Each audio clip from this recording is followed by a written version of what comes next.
अस्सलामु अलैकुम वरहमतुल्लाहि वबरकातुहू। खैर से हैं तमाम अहबाब, उम्मीद है इंशाअल्लाह बखैर होंगे और मेरी दुआ यही है कि अल्लाह तबारक व तआला आपको आफियत के साथ में रखे। मोहतरम हजरात, शुगर वाले हजरात जो हैं वो उनके लिए दो चीज़ लेकर आया हूँ।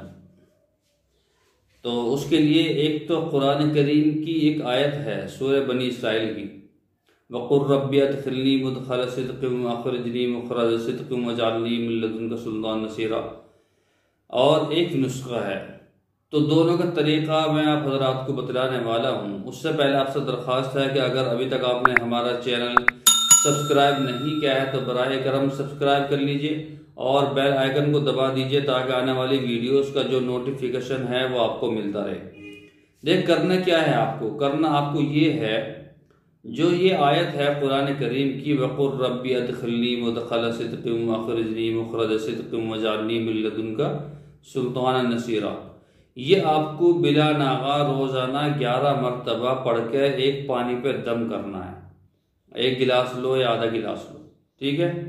लेकिन वो पानी गर्म होना चाहिए, इतना भी तेज ना हो कि आप पी ना सकें। हल्का सा गर्म होना चाहिए, गुनगुना पानी होना चाहिए ताकि आप उसको पी लें।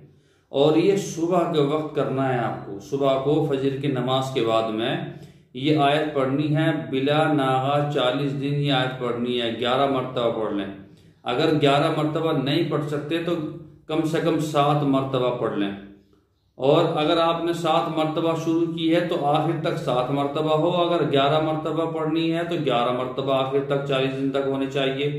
और अगर आपने 21 मरतबा ये पढ़नी शुरू की है तो फिर आखिरी दिन तक 40 दिन तक 21 दफा होना चाहिए, ठीक है।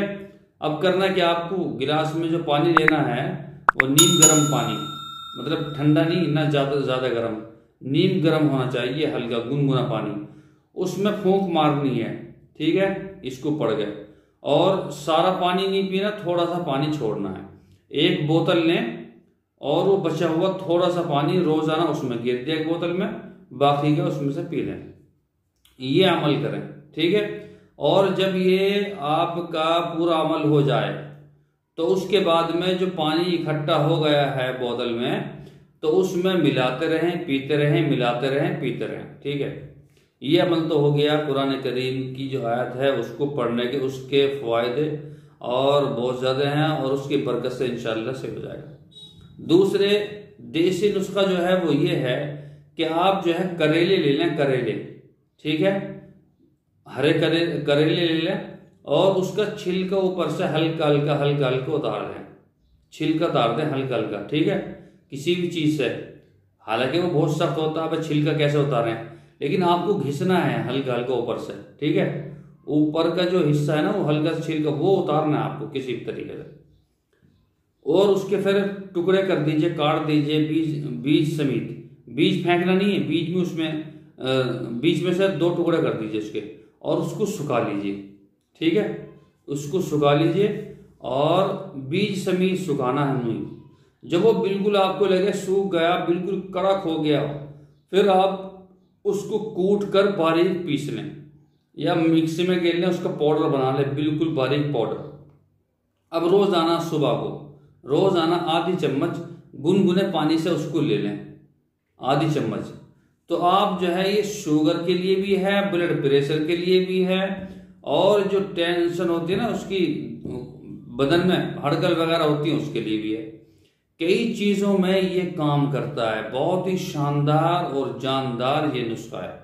अगर आपने इसको इस्तेमाल कर लिया कुछ दिन, इंशाल्लाह बड़ा फायदा होगा। दुआएं देंगे आप मुझे और दूसरों को भी ये चीजें बतलाएं ताकि वो भी इससे फायदा उठाएं। 2 नुस्खा आपको बतला दिए, एक कुरान करीम से और एक जो है सब्जी से।